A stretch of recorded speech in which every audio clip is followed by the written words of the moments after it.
কেউ আপনাকে পাগল বললে হতাশ হবেন না। খালি ঘরের এক কোণায় বসে ভাববেন যে ও জানলো কীভাবে।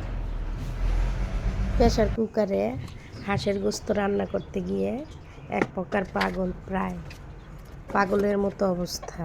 আসলে আমি প্রেসার কুকারে কখনো রান্না করি নাই, তো দেখেন বলতে গিয়েও মুখে আটকাই যাচ্ছে যে প্রেসার কুকার না প্রেসার কুকার।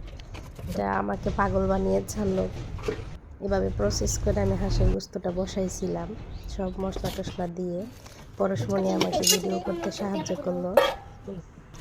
হাঁসের গোস্ত আমি প্রায় কি গরুর মাংসের মতোই বসাই দিই, সব মশলা টশলা একসাথে দিয়ে। দেশি হাঁস তো অনেক সময় কষাইতে যায় বা সিদ্ধ হইতে যায়, অনেকটা সময় লাগে ওইভাবে রান্না করলে। আর এভাবে সব কিছু দিলে মনে হয় যে মশলাটা ভিতরে যায়। সব কিছু মাখায় টাখায়া পরিমাণ মতো মশলা, আমি বলতে পারি না যে কত চামচ, আমি আমার নিজের আন্দাজে মশলাটা মিশাইয়া কিছুক্ষণ ঢেকে রাখি। ঢেকে রাখার পর হালকা একটু পানি দিয়ে দিলাম। পানি মিশাইয়া একটু হালকা ঢেকে রাখছিলাম। একটু পর কালারটা কিন্তু প্রায় অনেকটাই সুন্দর হচ্ছে। তারপরে এই যে প্রেসার কুকারে দিয়ে দিলাম। প্রেসার কুকারটা মোটামুটি ভালোই হয়েছে।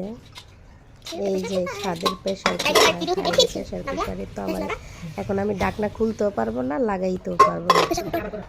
আস্তে আস্তে ঠিক হবে। আসলে মধ্যবিত্তরা তার সবসময় প্রেসার কুকার ইউজ করে না। আমি তো এর মধ্যে একজন, কিন্তু আর প্রেসার কুকার ইউজ করতে পারি না। ফার্স্ট আশা করি আস্তে আস্তে হয়ে যাবে। মেয়ে বড় হবে, মেয়েদের জামাই আসবে, তখন তো বেশি রান্না করতেই হবে। ঝটপট রান্না করার জন্য প্রেসার কুকার অনেক ভালো। দেখুন ঢাকনা লাগাইতে অনেকটা কষ্ট হয়েছে, তাও সফল হয়েছি। একদিন এই প্রেসার কুকারের ঢাকনা লাগানোর মতো ফেসবুকেও সফলতা অর্জন করবো ইনশাল্লাহ। খালি প্রেমিকের মতো শীষ দিয়ে ডাকে, একটু পরপর শীষ দেয়, একটু পরপর ডাক দেয় যে আমারটা হচ্ছে। তারপরে প্রেসার কুকারে রান্না করা মনে হচ্ছে ভালো হচ্ছে না, তাই আবার কড়াইতে দিয়ে দিলাম। মোটামুটি অনেকটাই ভালো হয়েছে, স্বাদ হয়েছে। কিন্তু চুলায় কড়াইয়ের মধ্যে রান্না করলে যেমন স্বাদ হয় এরকম হয় নাই আমার মনে হচ্ছে। আবার ভিডিও তো একটু ঝামেলা, প্রেসার কুকারে ভিডিও করা যায় না।